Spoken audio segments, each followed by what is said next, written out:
கர்த்தர் கொடுத்த நாளுக்காய் கர்த்தரை நான் நன்றியோடு துதிக்கிறேன், ஸ்தோத்திரிக்கிறேன். ஒவ்வொரு நாளும் ஆண்டவர்கிட்ட ஜெபித்த தாவீது ஜெபித்த ஒரு ஜெபத்தை தான் நம்ம படிச்சுட்டு இருக்கோம். 70வது சங்கீதத்தை கடைசி 5வது வசனத்துலேருந்து நம்ம சிறுமையும் எளிமையுமானவன்னு சொல்லி நம்ம படித்தோம். இப்போ தேவனே என்னிடத்தில் தீவிரமாய் வாரும் அப்படின்னு சொல்லி அந்த ஒவ்வொரு வசனங்களுக்கும் பாருங்கள் எவ்வளோ அர்த்தங்கள் ஆண்டவர் வச்சு அவர் ஜெபிச்சிருக்காருன்னு பாருங்கள். நாம் ஜெபிக்கும் பொழுது எப்படி ஜெபிக்கணுங்கிறத நம்ம கற்றுக்கிட்டு ஜெபிக்கும் பொழுது ஆசீர்வாதத்தை பெற்றுக்கொள்ள முடியும் தாவீதை போல். அதுக்காக தான் படிக்கும். இன்றைக்கி அதை தான் தியானிக்க போகிறோம். ஜெயிப்போம். நல்ல தகப்பனே உங்களுக்கு நன்றி செலுத்துகிறோம் சுவாமி. இந்த நாட்களிலே நாங்கள் உங்களிடத்திலே தீவிரமாக நீங்கள் எங்களிடத்தில் வரவும் எங்களுக்கு சீக்கிரமாக பதில் தருகிற நாட்களாய் மாறவும் இந்த நாட்களிலே வசனங்களை தியானிக்கும் பொழுது ஆவியானவர் எங்களோடு கூட பேசணுமா ஜெபிக்கிறோம். எங்களை அழைத்தவர் நீர், எங்களை உருவாக்கினவர் நீர், எங்களை இன்னும் நடத்தப்போருக்கு எங்களை அழைத்து வைத்திருக்கிற நோக்கத்தை ஆண்டவரை அறிந்து கொள்ள எங்களுக்கு அறிவை தந்திருக்கிற தேவன் நீங்கள் தகப்பனே. அதனால் தாயும் தகப்பனும் எங்களை கைவிட்டாலும் எங்களை சேர்த்து கொண்டு எங்களை அழைத்த நோக்கத்தை நிறைவேற்றி முடிக்க வல்லமுள்ள தேவன். சத்துரு எத்தனை திட்டங்கள் வைத்திருந்தாலும் எல்லா திட்டங்களிலிருந்தும் எங்களை விலக்கி மீட்டு எங்களை வல்லமுள்ள பிள்ளைகளாய் உமக்கு நம்முடைய நாமத்தை மகிமைப்படுத்தும் பிள்ளைகளாக எங்களை மாற்ற எங்கள் தேவன் வல்லமுள்ளவராக இருக்கக்கூடிய நன்றி செலுத்துகிறோம். இப்படிப்பட்ட வசனங்களை படிக்கும் பொழுது நீங்கள் ஆவியானவர் எங்களோடு கூட பேச வேண்டுமாய் எங்களை உணர்த்தி வழிநடத்த வேண்டுமாய் ஜெபிக்கிறோம். உங்களுடைய வல்லமுள்ள கருத்துக்களை யாருக்கும் பொறுப்படுத்துங்க. இதே உங்களுடைய பிரச்சனை மாத்திரம் எங்களை தாங்கி வழிநடத்தமாக ஜெபிக்கிறேன். துதி கனமாய் மேலாம் மகை செலுத்துகிறேன். ஏசு ரச்சன் நாம் திரு ஜெபங்களுக்கு நல்ல பிதாவே, ஆமேன். நாட்களில் 70வது சங்கீதத்தை நீங்கள் படித்து பார்த்தீங்கன்னாக்கி 5வது வசனத்தில் தேவனே என்னிடத்தில் தீவிரமாய் வாரும். இப்போ முதலையும் பாருங்கள், எனக்கு தேவனே என்னை விடுவியும், கர்த்தாவே எனக்கு சகாயம் செய்ய தீவிரம்னு சொல்கிறாரு. முதலாவது ஆரம்பிக்காரு, கடைசியும் அந்த காரியத்தை தான் சொல்கிறத நம்ம பார்க்கணும். ஏன்னா ஆண்டவர்கிட்டருந்து ஒரு காரியத்தை கேட்கும்போது சீக்கிரமாக செய்யுன்னு சொல்லி அவர் கேட்டு பாருங்கள், அதை பெற்றுக்கொள்ளுறது நம்ம பார்க்கணும். எல்லாத்தையும் செய்து முடிச்சாருன்னு சொல்லி கடைசி வசனத்தில் முடிக்காரு பார்த்தீங்களா. அந்த மாதிரி நம்முடைய வாழ்க்கையில் நிறைய காரியங்கள் ஆண்டவர் செய்கிற காரியங்களை நம்ம படிக்கும்.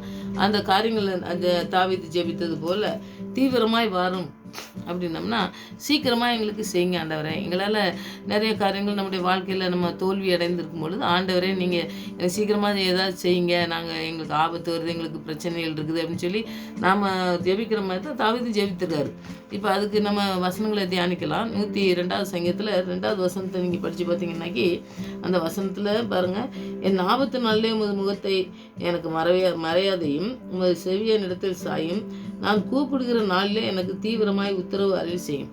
இப்போ எனக்கு தீவிரமாக நீங்கள் சீக்கிரமாக உதவி செய்யக்கூடிய ஒரு நாள் இந்த நாள். எனக்கு எத்தனையோ பிரச்சனைகள் எல்லாம் வருது ஆண்டவரே, அதுக்கு நீங்கள் உதவி செய்யறதுக்கு சீக்கிரமாக செய்யுங்க அப்படின்னு சொல்லி கேட்குறத நம்ம பார்க்கணும். நம்ம வாழ்க்கையில் பெரிய ஆபத்து நேரத்துலலாம் பார்த்திங்கன்னா எல்லாமே தவறாக போகுது. நம்ம வாழ்க்கையில் நாம் நினச்சது ஒன்று, ஆனால் நடக்கிறது வேறு மாதிரி போய்கிட்டு இருக்கும்போது நமக்கு இந்த சூழ்நிலை எப்படி இருக்குது, நம்ம அந்த சூழ்நிலையை மாற்றுறதுக்கு யாருமே நமக்கு மாற்ற முடியாது. நம்முடைய வாழ்க்கையில் எந்த சூழ்நிலையும் மாற்றக்கூடிய ஆண்டவர் மாத்திரம்தான் நம்மளை மாற்ற முடியும்னு சொல்லி நம்ம உறுதியாக நம்பி அந்த நேரத்தில் பார்த்திங்கன்னாக்கி ஆண்டவருடைய உதவியை தான் அந்த நேரத்தில் நம்ம தேடி அவரிடத்துல நம்பிக்கை வச்சு தான் ஆண்டவர் நோக்கி நம்ம கூப்பிட்டு நம்முடைய வாழ்க்கையில் இருக்க பிரச்சனைகள் சூழ்நிலையை எல்லாத்தையுமே அவருடைய கரத்தில் கொடுத்துட்டு நாம் அவருடைய இறக்கத்துக்காக நம்ம ஜெபிக்கணும் அப்படிங்கிறது தான் அந்த சங்கீதத்தில் நம்ம படிக்கும். அவர் அப்படி தான் ஆண்டவரை நோக்கி கூப்பிட்டு சத்தமிட்டு கூப்பிட்டு தேவனை அந்த ஜெபத்தில் பதிலளிப்பார்னு சொல்லி நம்பிக்கையோடு ஜெபிக்கிறாருங்கிறத நம்ம பார்க்கலாம். அப்போது நமக்கு ஒரு நம்பிக்கை வேணும். ஆண்டவரத்தில் நம்ம சீக்கிரமாக செய்யும் ஆண்டவரேன்னு சொன்னால் மாத்திரம் இல்லை, ஆண்டவரத்தில் பெற்றுக்கொள்ள முடியும் அப்படிங்கிறத நாம் உறுதியாக நம்பி ஜெபிக்கிற பிள்ளைங்களாக இருக்கணும். அதான் நான் கூப்பிடுறதுனாலே எனக்கு தீவிரமாக உத்தரவு அருள் செய்யும், எனக்கு உத்தரவு செய்கிறதுக்கு சீக்கிரமாக செய்யுங்க ஆண்டவரே அப்படின்னு நம்முடைய வாழ்க்கையில் எத்தனையோ சூழ்நிலைகள் மாறாமல் அப்படியே இருக்கலாம். நம்முடைய சூழ்நிலை பார்த்தோன்னே ஐயோ நம்ம நினச்சது ஒன்று இங்கே வேறு மாதிரி இருக்குது, இது என்ன, யார் உதவி செய்வோம் நமக்கு இந்த இக்கட்டு நேரத்தில் நம்ம இந்த உபத்திரத்தில் இல்லாட்டா இந்த சூழ்நிலை ஒரு பெரிய காரியங்களை நமக்கு கற்றுக்கட தரக்கூடிய காரியங்களை செய்யலாம். அப்படி இருக்கிற நாட்களில் நமக்கு உதவி செய்ய ஆண்டவரை மாத்திரம் நோக்கி பார்த்து அவரிடத்தில் விசுவாசம் வச்சு நம்ம ஜெபிக்கிற பிள்ளைங்களாக இருக்கணும். இந்த தாவீதை போல் ஜெபித்தோம்னா நம்முடைய வாழ்க்கையில் ஆண்டவருடைய ஆசீர்வாதத்தை நம்ம சுதந்திரித்து கொள்ள முடியும். அதை தான் நம்ம படிக்கலாம். இப்போ பார்த்திங்கன்னாக்கி ஒரு வசனங்களுக்கும் ஒரு காரியங்களை நம்ம படிக்கும் பொழுது சங்கீதத்தில் தான் நிறைய காரியங்கள் நம்ம கற்றுக்கொள்ள முடியும். 38வது சங்கீதத்தில் 22வது வசனத்தை நீங்கள் படித்து பார்த்தீங்கன்னாக்கி, என் ரட்சிப்பாகிய ஆண்டவரே எனக்கு சகாயம் செய்ய தீவிரியும், எனக்கு வந்து எனக்கு வந்து எனக்கு வந்து சகாயம் வேணும், எனக்கு வந்து உதவி உங்கள் விட்டந்தான் வேணும் அப்படின்னு சொல்லிட்டு மாத்திரம் இல்லைங்க. அதில் ஒரு வசனத்தை முதல்ல வசனத்தில் படித்து பார்த்தீங்கன்னாக்கி, ரட்சிப்பாகி ஆண்டவரே. இப்போ நம்மளை ரட்சிப்பதற்கு ஆண்டவர் மாத்திரம்தான் நம்மளை ரட்சிக்க முடியும். அவர் வந்து மனம் திரும்புவதற்கு தான் இந்த ரட்சிப்பை, மனம் திரும்புவதற்கு தான் ரட்சிப்பே கொடுக்காருன்னு சொல்லி நம்ம பார்ப்போம். அப்போ மனம் திரும்புதல் அப்படிங்கிறது வந்து ஆண்டவர் ரொம்ப முக்கியமாக நமக்கு சொல்கிறது. மனம் திரும்புதல் ஒரு பாவி நிமித்தம்னு சொல்கிறாருல, அதனால் மனம் திரும்பணும். அந்த மனம் திரும்புதலை நம்ம ஆண்டவர் தான் நமக்கு செய்கிறாரு. ரட்சிப்பாக ஆண்டவரே எனக்கு சகாயம், அவர் ரட்சிப்பையும் தராரு, நமக்கு வந்து உதவி செய்கிறவராக இருக்காருன்னு சொல்லி நம்ம பார்க்கலாம். 38வது சங்கீதத்தில் 22வது வசனத்தை நீங்கள் படித்து பாருங்கள், அதில் அந்த வசனம் இருக்குது. அடுத்து சங்கீதம் 40:13 பார்த்தீங்கன்னா, கர்த்தாவே நான் வந்து கூப்பிடுறேன், நான் வந்து என்னை விடுதலை செய்கிறதுக்கு நீங்கள் மாத்திரம்தான் விடுவித்தரணும். கர்த்தாவே எனக்கு சகாயம் செய்ய பண்ண நீங்கள் தீவிரியும் அப்படின்னு சொல்லி நம்ம பார்க்கலாம். அப்போ உதவி வந்து அவர் தான் தர்றார், விடுதலையும் அவர் தான் தராரு. விடுவிக்கிற தேவன் நீங்கள் தான் ஆண்டவரே, நீங்கள் தான் விடுதலை செய்கிறவர், அதனால் உங்கள்கிட்ட இருந்து தான் நாங்கள் விடுதலை பெற்றுக்கொள்ளணும் அப்படின்னு சொல்லி நம்ம வந்து அந்த வசனங்கள் மூலமாக ஆண்டவரோட கூட பேசும் பொழுது அந்த விடுதலையை பெற்றுக்கொண்டு நமக்கு உதவி செய்ய வல்லமுள்ளவர். நமக்கு விடுதலை வந்து எந்த இடத்துல வேணுமோ அதை வந்து ஆண்டவர் செய்ய வல்லமுள்ளவர். 3வது 71வது சங்கீதத்தில் 12வது வசனத்தை பார்த்தீங்கன்னாக்கி, தேவனை எனக்கு தூரமாக இராதையும், என் தேவனை எனக்கு சகாயம் பண்ண எனக்கு தீவிரியும். இதுலேயும் உதவியை கேட்காரு, ஆனால் தூரமாக இராதையும் அப்படிங்காரு. இப்போ என்ன சொல்கிறாருன்னா, தூரமாக ஆண்டவர் வந்து நமக்கு தூரமாக இருந்தாருனாக்கி, நம்மகிட்ட ஏதோ நம்ம ஆண்டவருக்கு பிரியமில்லாத செய்யும்போது தான் அவர் தூரமாக இருப்பார். ஆனால் வந்து நமக்கு சமீபமாக இருக்கிற ஆண்டவர், நமக்கு வந்து இவ்வளோ சமீபமாக பெற்ற ஜனங்கள்னு சொல்லி நம்ம வேத வசனத்தில் படிக்கும் பொழுது அவர் வந்து என்ன ஜெபிக்கும் பொழுது சொல்கிறது, நீங்கள் தூரமாக இருந்தீங்கன்னாக்கி எனக்கு உதவி செய்கிறதுக்கு வேறு யாருமே இல்லை ஆண்டவரே, அதனால் நீங்கள் வந்து தூரமாயிராமல் எனக்கு உதவி செய்கிறதுக்கு, நீங்கள் தீவிரமாக வர்றதுக்கு எனக்கு வந்து நீங்கள் தூரமாக இல்லாமல் எனக்கு சமீபமாக இருந்து எனக்கு உதவி செய்யுங்க ஆண்டவரே. என்னோடு கூட நான் சொல்லுவார்ல, நான் உன்னோடு கூட இருந்து உன்னை வந்து உன்னை வரது கருத்தினால் பிடிச்சி தாங்குவேன்னு சொல்வார். நான் உன்னோடு கூட இருந்து உன்னை கைவிட மாட்டேன் அப்படின்னு சொல்லி யோசுவாட்ட சொல்வார். ஒவ்வொருத்தரையும் சொல்லும் பொழுது அவர் நமக்கு சமீபமாக இருக்கார், நம்ம கூட இருக்கிறவராக இருக்கார். அதனால் அப்படி ஜெபிக்கிற பிள்ளைங்களா நாம் வசனத்தை தியானிக்கணும். இந்த சங்கீதம் 22:19 22வது சங்கீதம் முழுமையாக நீங்கள் வந்து படிச்சிருந்தீங்கன்னா தெரியும். சிலுவை பற்றிய முன்னாடி நடக்கக்கூடிய காரியங்களை தான் ஆண்டவர் வந்து அதை எழுதி வச்சிருக்க சங்கீதம் தாவீது. அந்த இடத்துல 19வது வசனத்தை பார்த்தீங்கன்னா, என் பலனே எனக்கு சகாயம் பண்ண தீவிரியும். அதில் வந்து பாருங்கள், ஆண்டவர் வந்து தீவிரம்னால நமக்கு சீக்கிரம்னு சொல்லி நம்முடைய வாழ்க்கையில் நிறைய காரியங்கள் இப்போ வந்து ஃபாஸ்ட்டாக போகக்கூடிய ஒரு சூழ்நிலை தான். எல்லாத்துலேயுமே சம்பாதிக்கிறதுல மற்ற எல்லாத்துலேயுமே இருக்காங்க பார்த்தீங்களா. அந்த மாதிரி நம்ம ஆண்டவர்கிட்ட கேட்குறதும் அப்படி தான் கேட்கும். இப்போ பார்த்தீங்கன்னா இந்த இடத்துல அவர் கேட்குறது எனக்கு பலன் வேணும், எனக்கு தூரமாக இராதுன்னு கேட்டார். இப்போ வந்து பலன் வேணுங்காரு. பரத்திலிருந்து பலன் வரலன்னா நமக்கு பலவீனம், அவர் வந்து பலத்தை ஆண்டவர் தான் தர்றாரு. நமக்கு பலவீனமாக இருக்கும் பொழுது அவருடைய பலத்தினால் நம்மளை இடைகட்டினா மாத்திரம்தான் நம்முடைய வாழ்க்கையில் இந்த பலத்தை பெற்றுக்கொள்ள முடியும். அந்த இதை அவர் வந்து ஜெபிக்கிறத நம்ம பார்க்கலாம். அடுத்து யாக்கோப்பில் நீங்கள் பார்த்தீங்கன்னா, யாக்கோப்பில் நீங்கள் இந்த வசனங்கள்லாம் நிறைய படிச்சிருப்பீங்க.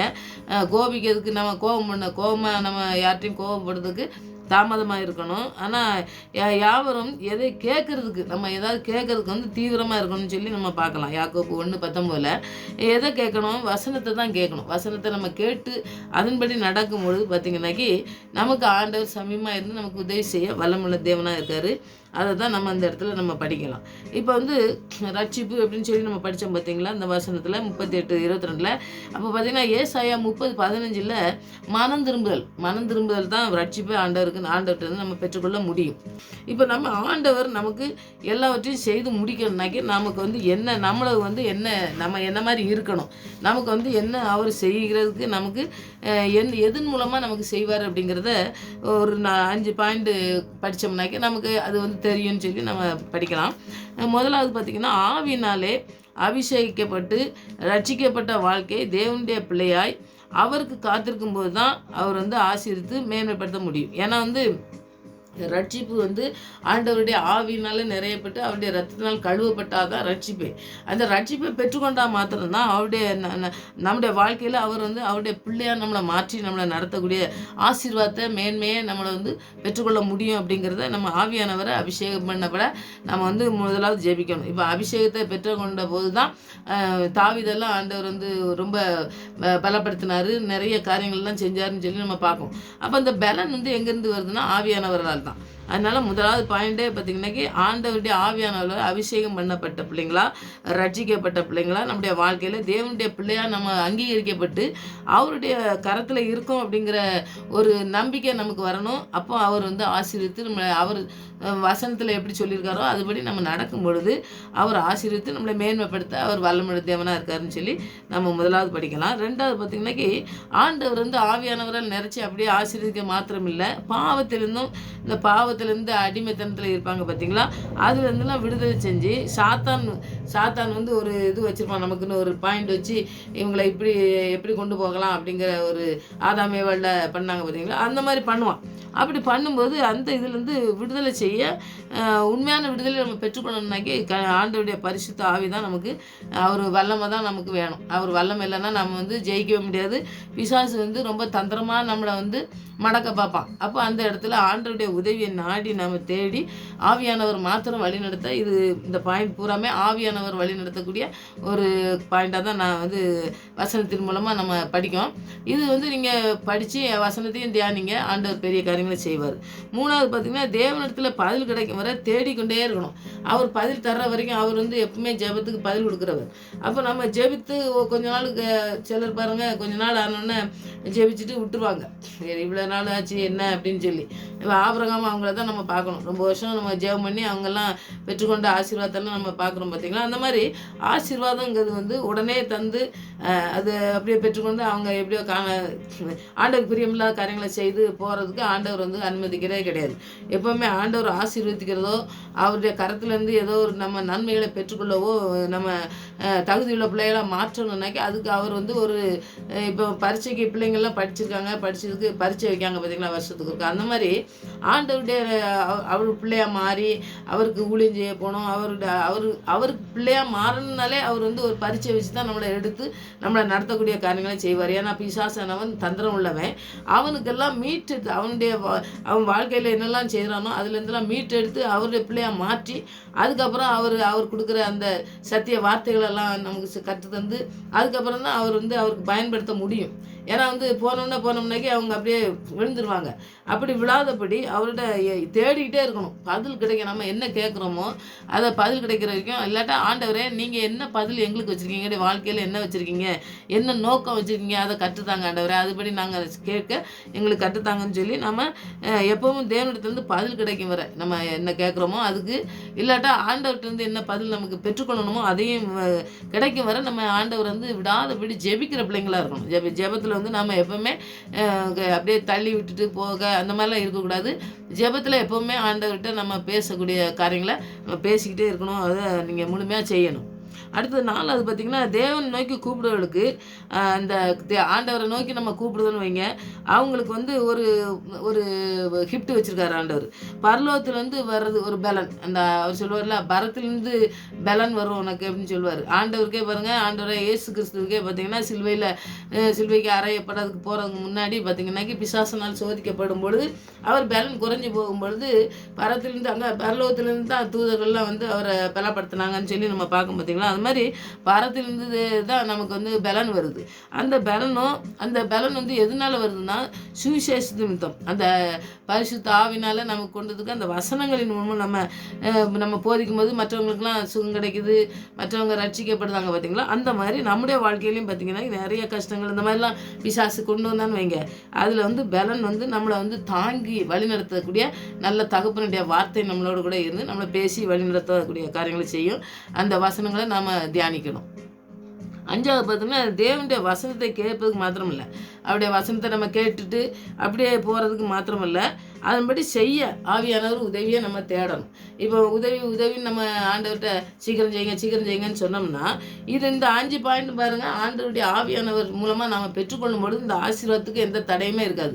ஏன்னா பிசாசானவன் எல்லாவற்றையுமே வந்து தோற்கடிக்கப்பட்டவன். அப்புறம் ஆவியானவர் நம்மளோட கூட இருந்து நம்மளோட பேசும் பொழுது இத்தனை காரியங்களை நம்ம செய்யும் பொழுது நம்ம ஜெபிக்கும் பொழுது ஆண்டவர் நம்முடைய ஆசீர்வாதத்தை எந்த விதமான இதுலேயும் தடை பண்ணி வாழ்க்கையில் பிசாசானவன் செய்ய முடியாது.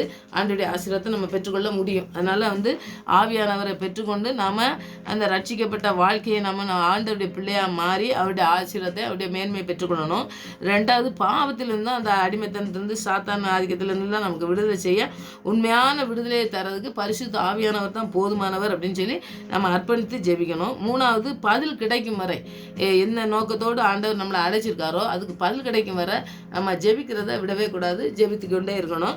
4வது, தேவனுக்கு கூப்பிடுவதற்கு ஒரு பரத்திலிருந்து ஒரு பெரிய பலன் நமக்கு ஆண்டவர் தரார். நம்ம பலவீனமாக இருக்கும் பொழுது பலனை அனுப்பி நம்மளை நடத்தக்கூடிய காரியங்களை செய்கிறாரு. 5வது பாயிண்ட்டு, வசனத்தை கேட்கறதுக்கு மாத்திரம் இல்லை, அதன்படி செய்கிறதுக்கு எனக்கு உதவி செய்யுங்க ஆண்டவரே அப்படின்னு சொல்லி ஆவியானவர்கிட்ட நம்ம கேட்டு பெற்றுக்கொள்ளணும். அதன் மூலமாக பெற்றுக்கொண்டு நீங்கள் உதவியை பெற்றுக்கொண்டு ஆண்டுகிட்டேருந்து நம்ம பெற்றுக்கொண்டு நம்ம ஓடினோம்னாக்கி நம்ம ஜெயிக்க முடியும். அந்த ஜெயத்தை பெறதுக்கு ஆண்டுகிட்ட இன்றைக்கி ஜெபிங்க. ஆண்டவர் பெரிய காரியங்களை அதை தாவீதுக்கு செஞ்சதை தீவிரமாக செய்கிறத நமக்கும் சீக்கிரமாக செய்து நம்முடைய வாழ்க்கையில் எதெல்லாம் நிறைவேறாமல் இருக்குதோ அந்த காரியங்கள் எல்லாம் நிறைவேற்றி நம்மளை வழிநடத்த வல்லமுள்ள தகப்பனாக இருக்கார். அதனால் நாம் தாவீது போல் நம்ம ஆசீர்வதிக்கப்படுவோம். அதில் எந்த விதமான சந்தேகம் இல்லை. ஆவியானவர் துணையோடு ஜெபிக்கிற பிள்ளைங்களாக இருப்போம். வசனத்தை மூலமாக நம்ம பெற்றோம். அந்த காரியங்களை நீங்கள் எழுதி நீங்கள் படிக்கிறனாலும் படிங்க, இல்லாட்டா ஜெபிங்க. வசனத்தின் மூலமாக நீங்கள் வசனங்களை நிறைய எடுத்து நிறையா ஜெபத்தில் நீங்கள் வச்சு நீங்கள் ஜெபிக்கும் பொழுது ஆண்டவர் பெரிய காரியங்களை நம்முடைய வாழ்க்கையில் செய்வார். நம்முடைய வாழ்க்கையில் நம்முடைய பிள்ளைகளுடைய வாழ்க்கை எல்லாவற்றையுமே அவருடைய கருத்தில் நம்ம அர்ப்பணிக்கும் பொழுது பார்த்திங்கன்னாக்கி மற்ற எங்கேயோ இருந்தெல்லாமல் நிறைய காரியங்கள் நமக்கு வரும். பாருங்கள், பவுலுக்கு பாருங்கள் ஒரு தீர்க்க தரிசனம் சொல்லுவார், நீ அங்கே போனால் உன்னை கையை கட்ட போகிறாங்க அப்படின்னு சொல்லும் பொழுது அவர் கேட்காம போகிறாரு. அப்போது ஆண்டவருடைய அழைப்பு என்னன்னாக்கி அவருக்கு எல்லா பக்கமும் கட்டப்படுவேன், எல்லா பக்கமும் அடி எல்லாம் சொல்லி தான் ஆண்டவர் அழைக்காருங்க. அந்த நோக்கத்தை மாத்திரம் தான் செய்கிறார் ஒழிய மற்ற எந்த கஷ்டங்கள் வருதுங்கிறத அவர் நோக்கியே பார்க்குறதே கிடையாது பவுல். அந்த மாதிரி நம்முடைய வாழ்க்கையில் பார்த்திங்கன்னா ஆண்டவர் ஒரு நோக்கத்தோடு தான் நம்மளை அழைச்சிருப்பார். அந்த அழைப்புக்கு நம்ம அர்ப்பணித்து நம்ம ஜெபிக்கிற பிள்ளைங்களாக இருந்தோம்னாக்கி இந்த நாட்களில் நம்மளையும் பயன்படுத்தி நம்முடைய பிள்ளைகளுடைய வாழ்க்கையில் எதெல்லாம் தடையாக இருக்குதோ அந்த தடைகளை எல்லாம் நீக்கி நம்மளை எந்த இடத்துல நம்ம தலை குனிஞ்சோமோ அந்த இடத்துல நம்ம தலைநிமிர செய்ய அவர் வல்லமுள்ள தேவனாக இருக்கார். அதை நம்ம விசுவாசித்து இன்றைக்கி ஜெயிப்போம். நிறைய பேர் பாருங்கள் வாழ்க்கையில் நிறைய தோல்வி அடைஞ்சு இருக்கிற இதை நம்ம பார்ப்போம். அந்த மாதிரி பிள்ளைகளுக்காண்டி நம்ம ஜெபிக்கணும். அவங்க வாழ்க்கையில் பெரிய ஆசீர்வாதத்தை ஆண்டவர் கொடுக்கறதுக்கு நம்ம ஜெபித்து ஆண்டவருடைய ஆசீர்வாதத்தை பெற்றுக்கொள்கிற பிள்ளைகளாக வாழ்ந்து அநேகர் ஆண்டவருடைய நாமத்தை மகிமைப்படுத்துகிற பிள்ளைகளாக அநேகரை எழுப்புகிற பிள்ளைகளாக எங்களுடைய பிள்ளைகள் எழுமணும் ஆண்டவரை அப்படின்னு சொல்லி நம்ம அர்ப்பணிப்போம். அற்புதமாக ஆண்டவர் நடத்துவதை நம்ம கண்களால் காண்போம். அதை நம்ம உணர்ந்து ஜெபிப்போம். கர்த்தர் பெரிய காரியங்களை செய்வார். ஆமென்.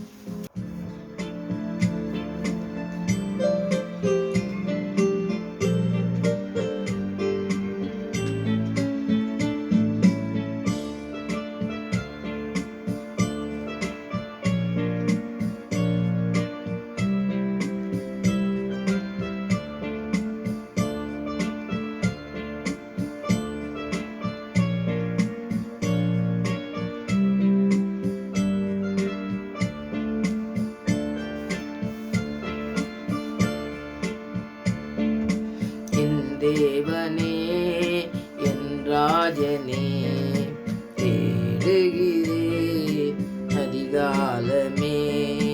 என் தேவனே என் ராஜனே தேடுகிறேன் அதிகாலமே. தேவையெல்லாம் நீதானையா, ஜீவனுள்ள நாட்களெல்லாம் தேவையெல்லாம் நீதானையா, ஜீவனுள்ள நாட்களெல்லாம் என் தேவனே என் ராஜனே தேடுகிறேன் அதிகாலமே.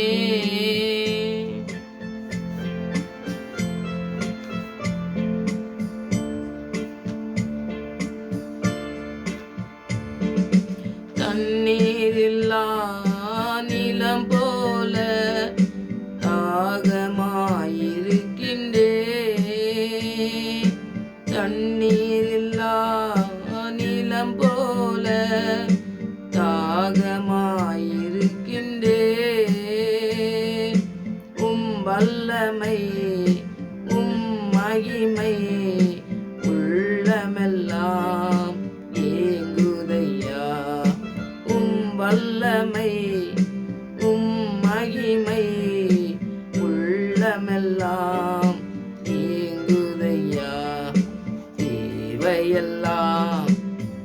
நீதானையா ஜீவனுள்ள நாட்களெல்லாம் என் தேவனே என் ராஜனே தேடுகிறே அதிகாலமே.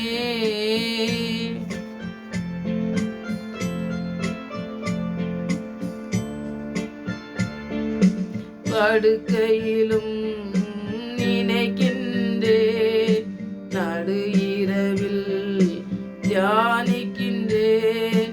படுக்கையிலும் நினைக்கின்றேன், நடு இரவில் தியானிக்கின்றேன். நினைவு என் கனவு உறவெல்லாம் நீதானையா. நினைவு என் கனவு உறவெல்லாம் நீதானையா. தேவையெல்லாம் நீதானையா ஜீவனுள்ள நாட்களெல்லாம் என் தேவனே என் ராஜனே தேடுகிறே அதிகாலமே.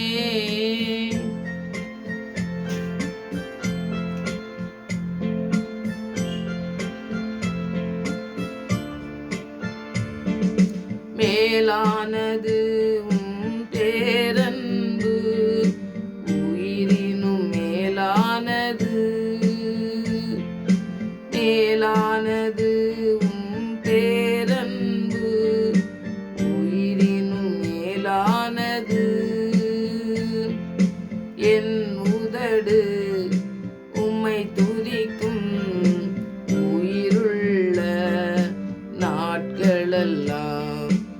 என் உதடு உம்மை துதிக்கும் உயிருள்ள நாட்களெல்லாம். தேவையெல்லாம் நீதானையா ஜீவனுள்ள நாட்களெல்லாம் என் தேவனே என் ராஜனே தேடுகிறேன் அதிகாலமே.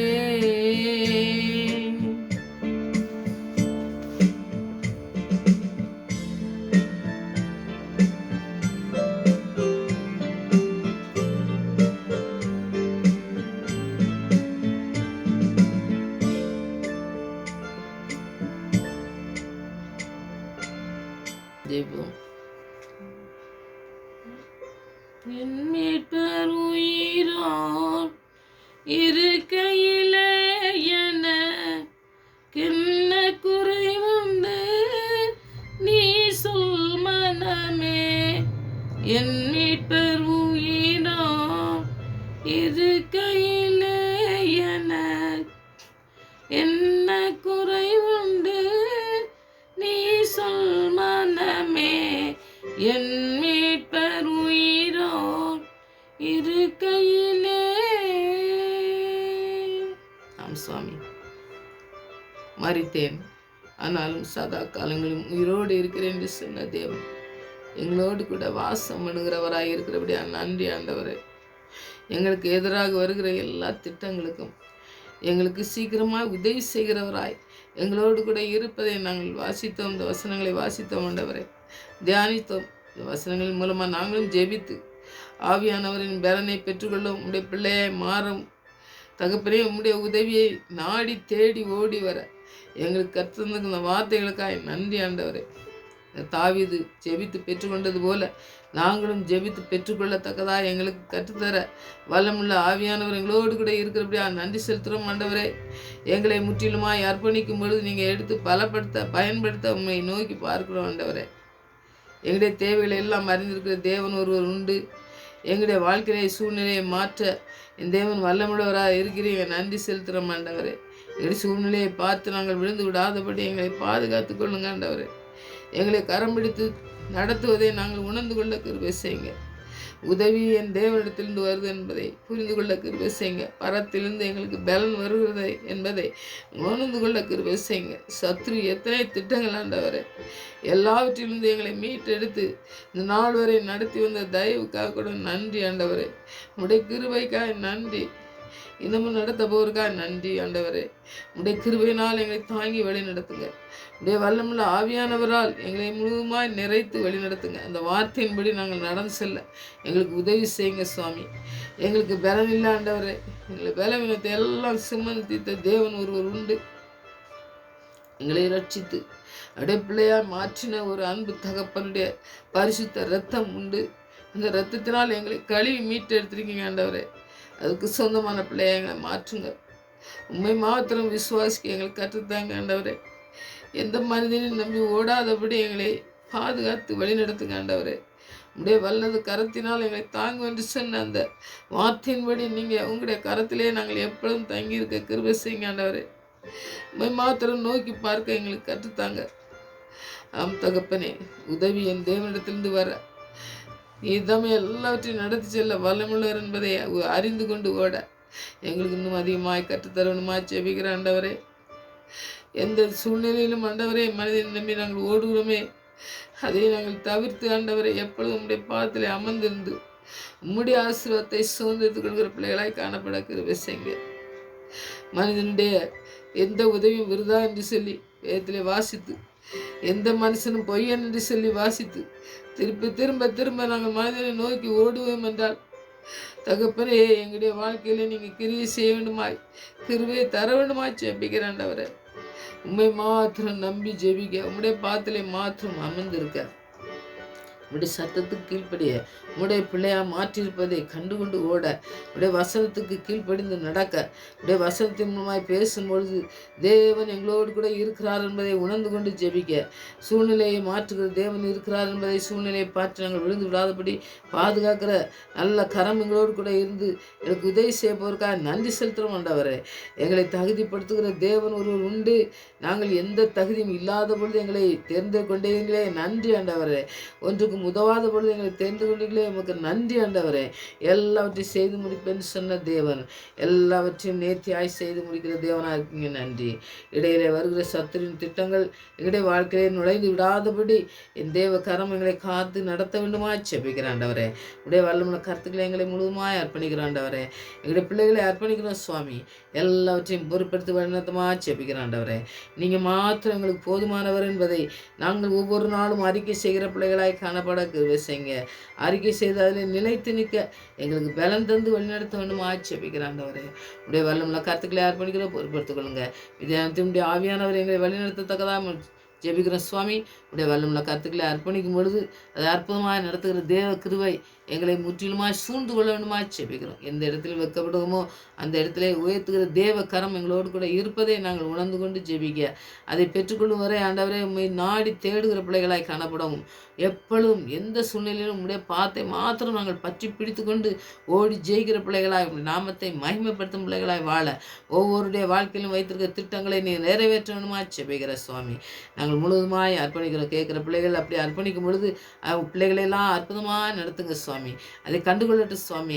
அவங்களும் உம்முடைய நாமத்தை உயர்த்தட்டும், உம்மை துதிக்கட்டும், உம்மை உயர்த்தி ஆண்டவரே உம்முடைய பாதத்திலே அமர்ந்திருக்கட்டும், அதிகமாக உம்முடைய வசனத்தை தியானிக்கட்டும், இன்னும் அதிகமாக தியானிக்கட்டும் சுவாமி.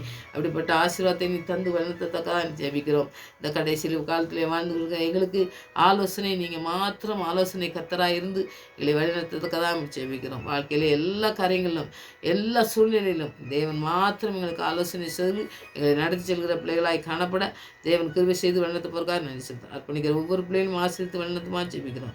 உடைய ஆவியானவர் கருத்திலே அர்ப்பணிக்கிற சுவாமி நீ பொறுப்படுத்திக் கொள்ளுங்க. மீதான பிரசனம் எங்களை தாங்கி வழிநடத்த வேணுமா போகிற வார்த்தை கூட இருக்கணுமா ஜெபிக்கிறோம். மறுபடியும் சமூகத்தில் வரும் வரை எங்களை காத்து வழிநடத்தமா ஜெபிக்கிறேன். துதி கன மகிமையெல்லாம் அம்மகே செலுத்துகிறேன். ஏசு ரச்சன நாமத்தில் ஜெபங்களுக்கு நல்ல பிதாவே, ஆமென்.